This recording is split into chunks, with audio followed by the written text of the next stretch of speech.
Good morning, everybody. Myself, Dr. Meenakshi Bangar, and the topic for today is a general description of the phylum Coelenterata. Coelentrates or cnidarians possess diploblastic and tissue level of body organization. Cells are organized into tissues. These tissues carry out specific functions. All the cells are derived from two embryological layers, ectoderm and endoderm. The ectoderm of the embryo forms an outer layer of the body wall called ectoderm. Endoderm forms gastrodermis. It is the inner layer of the body wall.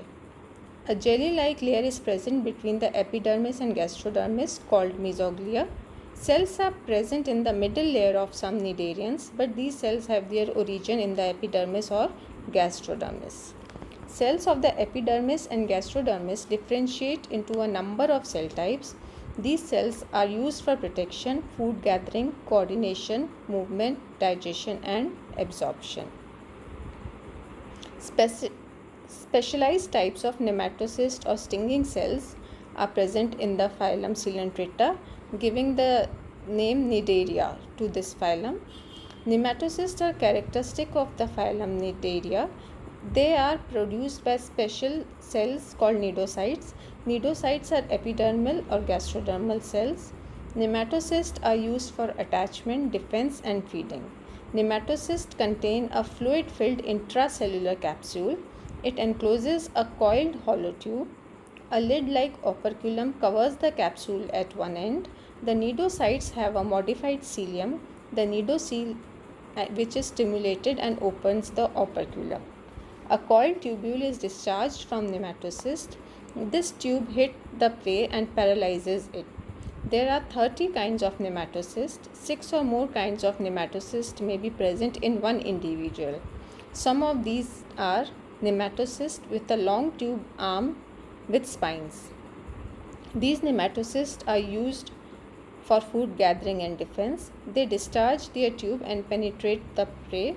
The spines have hollow tips. It injects paralyzing toxins into the prey. Nematocysts with unarmed tubes wrap around prey or a substrate. Nematocysts with sticky secretions help the animal to anchor itself with substrate. This diagram shows the cross section in Coelenterata with a discharged nematocyst and a cnidocyte with undischarged nematocyst.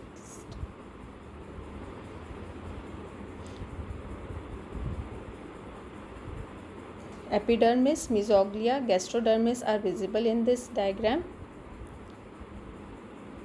Sensory cells can be visualized and circular myofibrils can also be seen. The functions of these cells are: the gastrodermis of all cnidarians lines gastrovascular cavity. The cavity performs the function of digestion, exchange of gases, removal of metabolic waste, and discharge of waste. Food, digestive waste, and reproductive stages enter and leave the gastrovascular cavity through the mouth. Their food consists of very small crustaceans. Some cnidarians feed on small fishes also. Following processes take place during digestion in a cnidarian. Ingestion. Nematocysts entangle and paralyze the prey. They are contractile cells in the tentacles. These cells contract and shorten the tentacles. Tentacles draw food towards the mouth. Food enters the gastrovascular cavity. The gastrodermal gland cells secrete mucus and enzymes. It makes food like soup. Some nutritive muscular cells are present among the gastrodermal cells. These cells partially digest the food by phagocytosis inside the food vacuoles. The digestion is completed inside the food vacuole. Nutritive muscle cells also have contractile fibers. These fibers move the material into or out of the gastrovascular cavity by peristaltic contractions.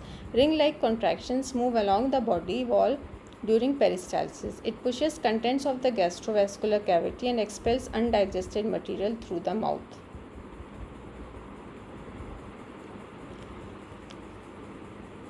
Water around cnidarians provides them support. Additionally, a hydrostatic skeleton helps in support and movement. In the cnidaria, the water-filled gastrovascular cavity acts as a hydrostatic skeleton. A hydrostatic skeleton is composed of water or body fluids in a cavity of body.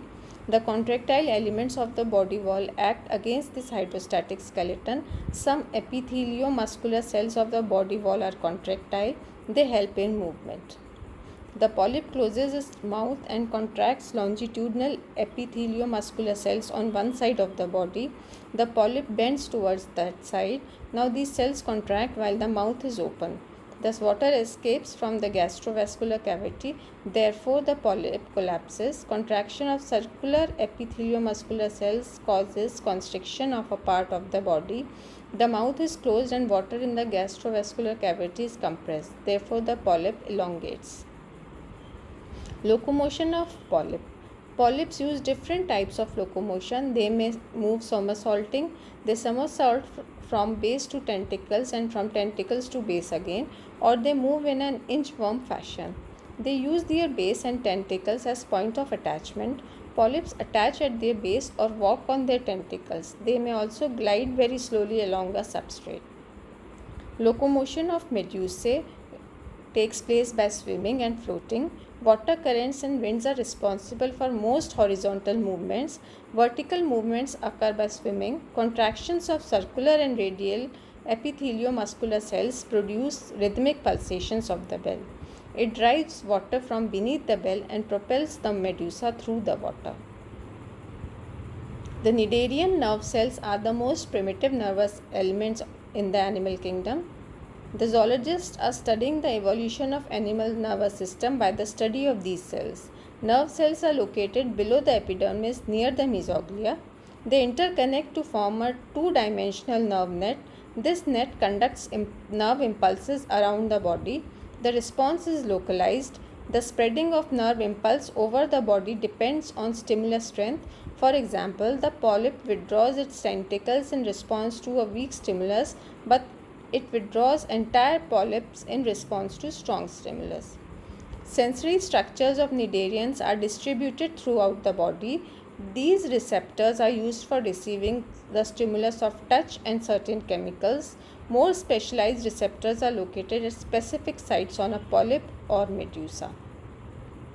The cnidarians have large surface area to volume ratio. All cells are present at a short distance from the body surface. Therefore, oxygen, carbon dioxide and nitrogenous waste are exchanged by diffusion. Most cnidarians are dioecious. Sperms and eggs are released into the gastrovascular cavity or to the outside of the body. In some cases, eggs are retained until fertilization. Blastula is formed early in development. There is migration of surface cells to the interior.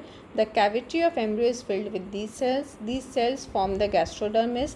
The embryo elongates and forms a ciliated and free-swimming larva called as planula. The planula larva attaches to a substrate. Its interior cells split to form the gastrovascular cavity and a young polyp develops. Medusa is formed by budding from the body wall of a polyp. The new polyps are formed from other polyps by budding. Buds may detach from the polyp. Sometimes they may remain attached to the parent and form zooid of the colony. Alternation of generation is a specialized character of phylum Coelenterata. In this phenomenon, asexually reproducing polyps alternates with sexually reproducing medusa. Most cnidarians possess two body forms in their life histories, polyp and medusa. The tube-like zooid is called polyp. The polyp reproduces asexually.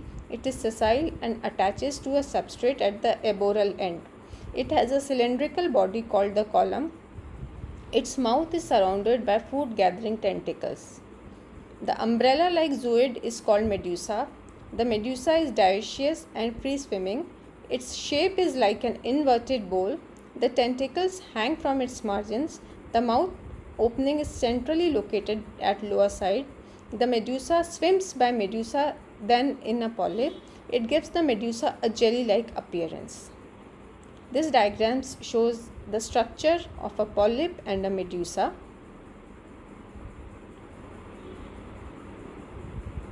Various patterns of polymorphism are observed in coelentrates.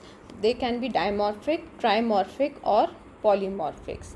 Modifications of polyps into gastrozoid, dactylozoid, and gonozoids are observed, and modification of medusae in the form of nectophore, pneumatophore, phylozoid, and gonophore are observed.